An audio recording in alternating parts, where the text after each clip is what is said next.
Welcome everyone. आज हम लोग इस लेक्चर में बात करेंगे इंस्टीट्यूशनल ट्रैप्स के बारे में।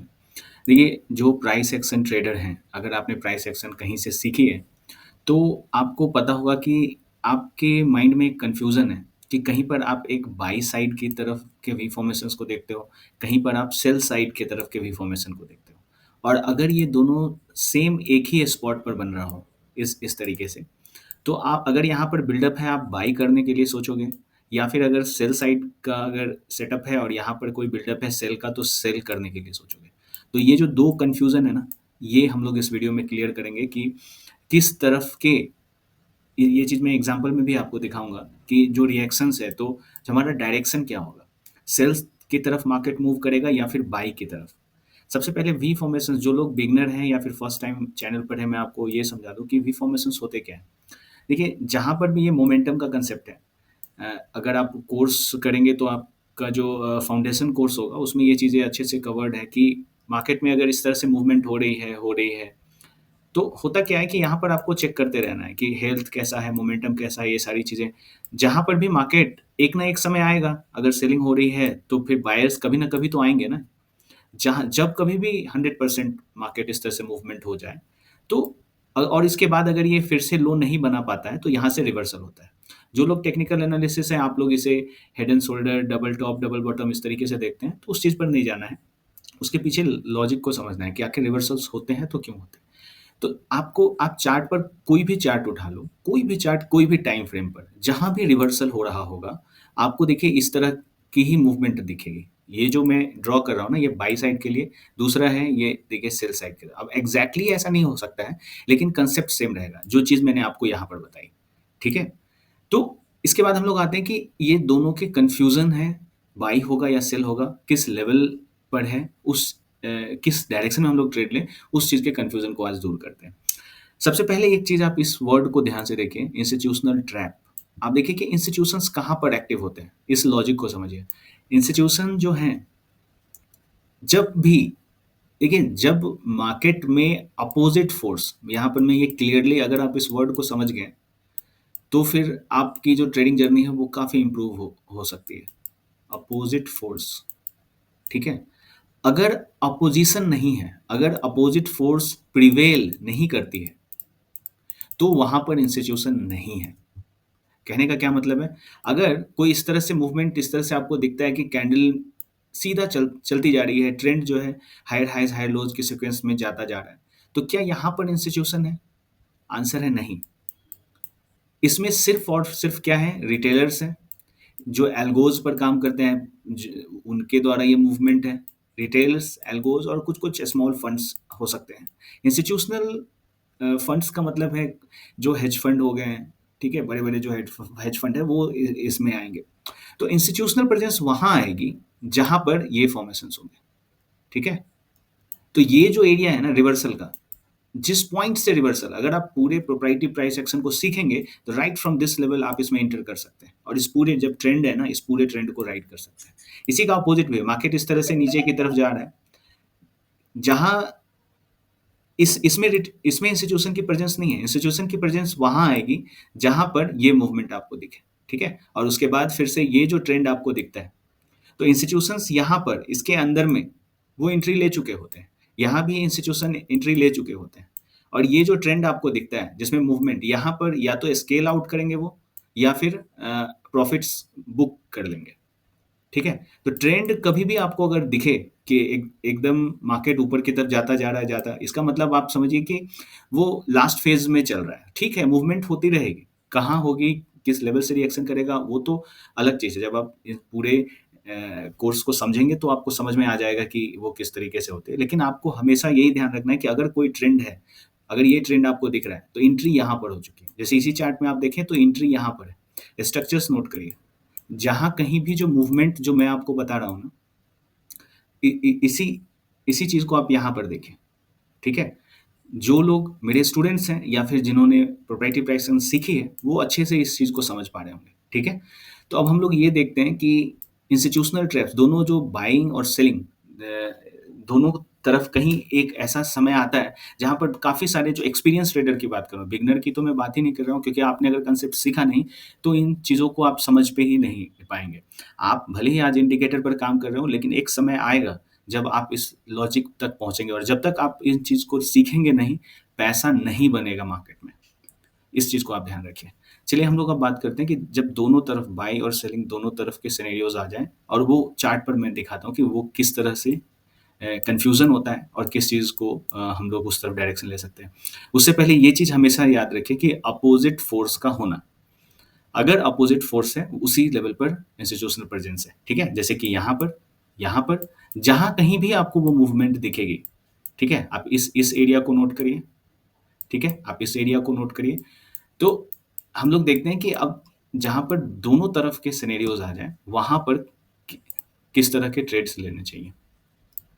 अब आप देखिए कि इस लेवल पर 1 आवर के चार्ट पर है। अब देखिए यहाँ पर आप इंस्टीट्यूशनल डिमांड एंड सप्लाई सीखेंगे, तो आपको समझ में आएगा। ये एरिया एक इंस्टीट्यूशनल सप्लाई ज़ोन है, जिसके कारण यहाँ से रिएक्शन मिला, ठीक है? तो इस तरह से आप बहुत सारे सप्लाई ड्रॉप बेस राइज़ बहुत सारी चीज़ें हैं। ये चार सारी चीज़ें भी फाउंडेशन में डेवलप्ड है। तो होता क्या है कि आप इन एरियाज़ को रेजिस्टेंस को ड्रॉ करते हैं, ठीक है? ये एरिया। तो अब आप जब आप इसके बाद अपने ट्रेडिंग टाइम फ्रेम पर आते हैं, तो कहीं न कहीं अब आपको कन्फ्यूज़न है। देखिए, ये जो चीज़ मैं बता रहा हूँ ना, वो काफ़ी ज़्यादा हेल्प करने वाला है, जो एक्सपीरियंस ट्रेडर हैं, प्राइस एक्शन के ट्रेडर हैं। अब देखिए हो क्या रहा है कि आपको मल्टीपल वो चीज़ें दिख रही हैं, ठीक है? More than 100% retracement, fake breakout, ठीक है? तो आप सेल के लिए सोच रहे हैं, ठीक है? उसके बाद देखिए फिर से मार्केट में वही चीज़ आती है, आप सेल के लिए यहाँ पर सोचेंगे, ठीक है? यहाँ पर सेल के लिए सोचेंगे और आप देखिए कि इसी लेवल पर फिर से यहाँ बाई साइड की भी मूवमेंट है। मतलब एक जो स्ट्रक्चर है हमें बाई साइड की तरफ कह रहा है, एक सेल साइड की तरफ कह रहा है और ये हर जगह होगा पूरे चार्ट पर। यहाँ भी देखिए, आप इस मूवमेंट को देख रहे हैं, ठीक है? ये आपको सेल के तरफ के प्रेजेंस सेलर्स के प्रेजेंस को दिखा रहा है, लेकिन वही उसी समय जो दूसरा ट्रेडर होगा ना, ठीक है? वो यहाँ पर ये स्ट्रक्चर नहीं देखेगा। उसे क्या दिखेगा? आप देखिए कि ये स्ट्रक्चर दिखेगा, ठीक है? इसे लॉपसाइडेड वी फॉर्मेशंस हम लोग बोलते हैं। प्रोफेशनल कोर्स में ये अच्छे से डिस्कस्ड है। उसके बाद ये आपका बिल्डअप है, ये आप एंट्री और ये पूरे मूव को राइट करते हैं। जहाँ पर एक ट्रेडर सेल के तरफ फँसा है और जो लोग एक्सपीरियंस ट्रेडर भी है ना प्राइस एक्शन के, अगर उन्होंने पूरे कांसेप्ट्स को नहीं समझा है, तो वो इस लेवल से भी सेल ढूँढेंगे। उनको क्या लगेगा कि ये जो सप्लाई ज़ोन है, उससे ये रिएक्ट करके मार्केट नीचे आएगा। आप 1 आवर की कैंडल देखिए, लेकिन होता क्या है मार्केट ऊपर। तो इस चीज़ से कैसे बचें? ठीक है? क्वेश्चन ये है कि सेल की तरफ भी है, बाय की तरफ भी है। तो क्या होगा? तो देखिए यहाँ पर गलती लोगों से क्या होती है, हम लोग 1 आवर पर आते हैं कि ये जो ट्रेड है, वो किस टाइम फ्रेम का है उसको आपको समझना होगा। जो ट्रेड है, वो किस टाइम फ्रेम का है। तो हर एक टाइम फ्रेम पर अलग-अलग प्लेयर्स होते हैं, ठीक है? कोई एक ट्रेडर है, वो 5 मिनट्स पर काम करता है, कोई 30 मिनट्स पर काम करता है, कोई 1 आवर पर करता है, कोई 4 आवर पर करता है। तो सारे जो ट्रेड्स होते हैं ना, सारे जो टाइम फ्रेम है, आप समझिए हर एक टाइम फ्रेम पर जो 1 मिनट उससे कम में एल्गोज़ एक्टिव है, 5 मिनट्स तक हाई फ्रीक्वेंसी ट्रेडर भी होते हैं। तो कहने का मतलब क्या है कि हर एक टाइम फ्रेम पर अलग-अलग प्लेयर्स होते हैं। तो अब देखना है कि कौन-सा प्लेयर एक्टिव है, उस तरीके से आपको देखना है। तो देखिए ये ट्रेड आप 15 मिनट्स पे सेलिंग की सोच रहे हैं, तो आप क्या गलती कर रहे हैं कि ये देखिए एक रेंज है। रेंज भी कोर्स में अच्छे से डिस्कस्ड है कि किस तरह से रेंज को स्पॉट करते हैं। तो इस रेंज का ब्रेकआउट किस तरफ होगा आप इज़िली यहाँ से पता कर सकते हैं, नंबर 1। नंबर 2, ये जो ट्रेड है, आप देखिए कौन से टाइम है, ये डेली चार्ट है। तो ये जो मूवमेंट आपको ये दिख रही है या फिर ये दिख रही है, ये क्यों हो रहा है? क्योंकि जो जो प्लेयर इसमें इन्वॉल्व है, वो डेली चार्ट पर का है, ठीक है? डेली कैंडल को आप समझ सकते हैं, वो उसके ये ट्रेड्स हैं। यहाँ भी वही चीज़ है, एक एक आप देखिए वी फॉर्मेशंस और उसके बाद इस ये पूरा एरिया बिल्डअप, ये ब्रेकआउट। तो होता क्या है, जो मेजर फ्लो हमेशा जो बड़े टाइम फ्रेम होते हैं, ठीक है? बड़े टाइम फ्रेम का मतलब क्या है? देखिए अगर वीकली टाइम फ्रेम है, अगर वो बाई साइड की तरफ दे रहा है और आपका 1 आवर सेल की तरफ दे रहा है, तो क्या करना चाहिए? वीकली देना देखना चाहिए या 1 आवर देखना चाहिए? काफ़ी लोगों के आंसर्स हैं कि हाँ, हमें हायर टाइम फ्रेम देखना चाहिए। एक हद तक ये बात सही है, लेकिन ज़रूरी नहीं है कि ऐसा हो। अगर आप 1 आवर के टाइम फ्रेम पर आप सेलिंग टेरिटरी में हैं, तो आपके जो टारगेट्स हैं वो डिफाइंड है। अब जैसे यहीं पर देखिए, इस लेवल से आप देखेंगे तो यहाँ से सेलिंग चालू हुई। अगर इस लेवल से आप सेल करते हैं तो यहाँ तक तो आप पहुँचेंगे, इसके आगे जाएगा कि नहीं वो अलग बात है, लेकिन ये ट्रेड आपको मिलेगा। लेकिन ऐसा आपको नहीं करना है बार-बार कि आप रेंज में होते हुए भी आप कहीं पर भी आप रेजिस्टेंस को ड्रॉ कर लें, ठीक है? या फिर आप अपनी मर्ज़ी से ये मान लें कि ये जो सप्लाई ज़ोन है, ठीक है? इस सप्लाई ज़ोन से यहाँ रिएक्ट किया, यहाँ भी रिएक्ट करेगा, आंसर है नहीं। देखिए, इस तरीके से समझिए कि अगर इस सप्लाई ज़ोन में पावर होती, इस सप्लाई ज़ोन में ऑर्डर्स होते, पावर का मतलब क्या है कि नंबर ऑफ ऑर्डर्स। अगर ये आप मान लो कि यहाँ पर 1000 ऑर्डर्स होंगे इस लेवल पर, ठीक है? अब जब यहाँ पर मार्केट आया, आप देखिए कि यहाँ से इस लेवल तक मार्केट गया, तो यहाँ पर क्या सारे ऑर्डर्स पंच हो गए? आंसर है नहीं, यहाँ पर एब्ज़ॉर्प्शन का काम है, ठीक है? जब आप एब्ज़ॉर्प्शन किस तरह से होती है, इन चीज़ों को सीखेंगे तो बहुत ईज़िली आप समझ सकते हैं कि एब्ज़ॉर्प्शंस हो रहा है या नहीं, वो आप चेक कर सकते हैं। एक वीडियो भी मैंने चैनल पर इसके लिए बना रखी है, ऑर्डर एब्ज़ॉर्प्शन का, आप चाहें तो उसे देख सकते हैं। तो ये सेलिंग हुई, अब इसके बाद इस लेवल पर आया, तो अब यहाँ पर 1000 ऑर्डर्स तो नहीं होंगे, हो सकता है कि एक एग्ज़ाम्पल में मैं 1000 बस एक एग्ज़ाम्पल के लिए ले रहा हूँ, हो सकता है यहाँ पर 100 ऑर्डर्स पेंडिंग होंगे। तो यही जो ऑर्डर है ना, अगर आप सप्लाई ज़ोन या डिमांड ज़ोन पर हो, तो आप ये जो रिएक्शंस देखते हो, ठीक है? तो वो जो बचे हुए ऑर्डर्स होते हैं, उसका होता है। तो ये जो मूव, जो एक हाई टाइम फ्रेम आपको लेके जा रहा है, आप उसके साथ हो, तो जो भी आपके जो मूवमेंट होगी, ठीक है? मूवमेंट होगी, तो आपको इस पर फ़ोकस नहीं करना है। वैसे इसमें और भी चीज़ें लगेंगी, जो कि प्रोफ़ेशनल कोर्स में हम लोगों ने अच्छे से डिस्कस किया हुआ है, कि कोरिलेशन, आपको सेक्टर को देखना, सेक्टर से आपको पहुँचना है उस स्टॉक पर जिसमें वो मोमेंटम मिलने वाला है, जिसमें उस दिन पता कर सकते हैं कि किस दिन ये मूवमेंट होगी और उस दिन ट्रेंड को राइड कर सकते हैं, ठीक है? तो स्टॉक सिलेक्शन ये एक अलग ही कंप्लीट प्रोसेस है।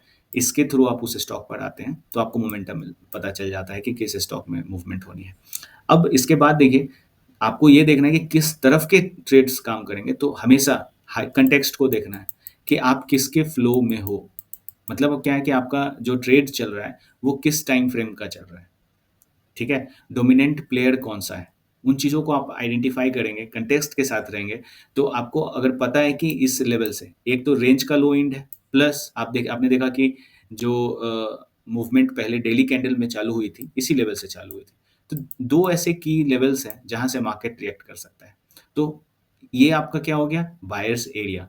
कभी भी सपोर्ट रेजिस्टेंस काम नहीं करेगा मार्केट में। अगर आप इस पे कर रहे हो, तो आपको पता है कि आप लॉस कर रहे हैं। आपको काम करना है तो एरियाज़ के कांसेप्ट्स पे। प्रोप्राइटरी प्राइस एक्शन ट्रेडर हमेशा एरियाज़ के कांसेप्ट पर काम करते हैं। तो एरिया अगर बायर का है, तो आप हमेशा यहाँ से बाय के सोचेंगे, ठीक है? और इस लेवल तक अब ये जो मूवमेंट आप देखिए कि ये मूवमेंट अब रेडी हो रहा है। अब यहाँ जो ये आपको सेल मिल रहा है, ये दिख रहा है, वो किसने चालू किया है? तो आप देखिए कि ये कोई एक प्रॉपर सेलर नहीं है, इंस्टीट्यूशंस यहाँ नहीं है, वो बस एक सप्लाई ज़ोन था। तो इसलिए क्या है ना कि आपको इस तरफ के मूवमेंट को ट्रैक करना है, ठीक है? बाई साइड के। कुछ और एग्ज़ाम्पल आप देखेंगे, आपको क्लियरली समझ में आ जाएगा। जैसे अब इस एरिया को देखिए, अगर आप रेंज की मार्किंग करना सीखेंगे, ये चीज़ें मैंने फाउंडेशन कोर्स में बता रखी है। देखिए, हम लोग एक कंप्लीट रेंज में हैं, ठीक है? तो अब इसके बाद यहाँ से जो मूवमेंट आपको दिख रही है, ये सेल ऑफ हुआ, ठीक है? ये मूवमेंट आपको दिख रही है, ये मूवमेंट है।